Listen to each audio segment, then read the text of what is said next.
Namaste. Here's a quick tip for doing the tripod headstand if you're afraid of falling down. You will need 2 yoga blocks and a wall. We will start by placing 2 yoga blocks vertically against the wall, not horizontally, because it'll be too low for a tripod headstand.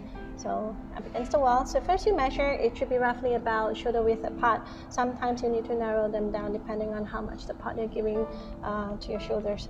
And then place your palms just right behind the blocks. Okay, so tuck your toes under, get into a tabletop position. And then you're just gonna place the top of your head in between the yoga blocks, and just you're gonna place your shoulders onto the block. Just let me fix my clothes. So now the first one is to hold on to the blocks and make sure that you get a nice support. So you're gonna just press your shoulders onto the block, lift your head up slightly off the mat, make sure that the weight goes to your shoulders, and then the yoga blocks don't fall off. Okay, and the next one, we're going to place a little bit more weight onto the block, coming to a dolphin pose. Just tip your toes forward. Like right now, I'm feeling my left side is a little bit wobbly, so I'm just going to move the block a little bit so I can just place the top of my shoulders onto it.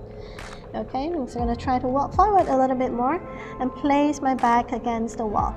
Okay, now push the shoulders against the block again, lift the head up, make sure my neck is soft and relaxed, and then I'm going to place my head down again. And then for this one, I'm going to place one foot up against the block, press my palms down onto the mat, pushing the mat, and then lift the other leg up.